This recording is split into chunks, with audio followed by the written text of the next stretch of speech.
សួស្តីពុកម៉ែបងប្អូនអរគ្នាបាទជាពិសេស fan របស់ពូត្រូលទាំងអស់គ្នាបាទហើយ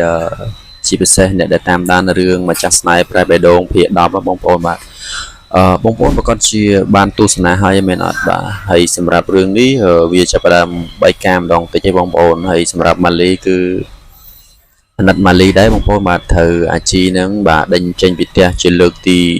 3ទី4ឯងបងប្អូនបាទដោយសារវគ្គមុនហ្នឹងគឺដេញទៅអត់បានទេប៉ុន្តែឥឡូវហ្នឹងគឺដេញបានសម្រេចឯងបាទ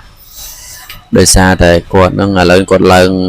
មេស្រីនៅផ្ទះលោកវិទ្យហ្នឹងហើយបងប្អូនដោយសារតែគម្រោងការរបស់គាត់បានជោគជ័យទៅគាត់ក៏បាននិយាយគ្នារឿងរៀបការរឿងអីគាត់ក៏ចាប់ផ្ដើមដេញម៉ាលីតែម្ដងហើយសម្រាប់អាជីនោះវិញបងប្អូនបាទអាជីហ្នឹងក៏បានបែកការខ្លះហើយពូគុកក៏បានដឹងពីរឿងអាជីដែរបាទថាអាជីហ្នឹងមានកូនជាមួយអ្នកណាអញ្ចឹងណាបងប្អូនហើយអាជីក៏បានប្រាប់ទៅពូគុកដែរថាគាត់មានកូនជាមួយនឹងអាឆាយបងប្អូនហើយរឿងនេះបងប្អូនអាចទាយដឹងហើយថាភាគ11ហ្នឹងណាបែកការទៀតអត់បងប្អូនបែកការទៅដល់អ្នកណាទៀតសម្រាប់អាជីហើយបើតាមខ្ញុំគិតតាមខ្ញុំស្មានណាបងប្អូនភាគ11ហ្នឹងខ្ញុំគិតថាអាចនឹងម៉ាលីអាចនឹងមានអាការៈមួយមិនប្រក្រតីមានន័យថាគាត់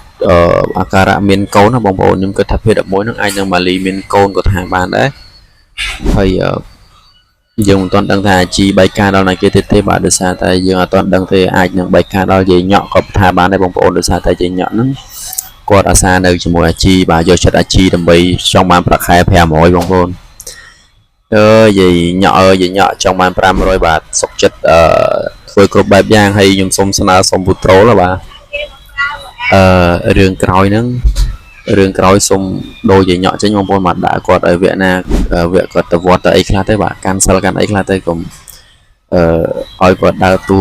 ខូចពេកបាទគាត់ចាស់ហើយល្មមចូលវត្តខ្លះហើយបាទចឹងហើយបងប្អូនអរគ្នាបាទយើងមានតែចាំតាមដានទស្សនាភាគ11ទាំងអស់គ្នាបាទในវីដេអូយើងក៏មានតែប៉ុណ្្នឹងដែរបាទកុំភ្លេចជួយ Subscribe នៅ Channel ខ្ញុំបានម្នាក់មួយផងបងប្អូនអរគ្នាបាទបាយបាយ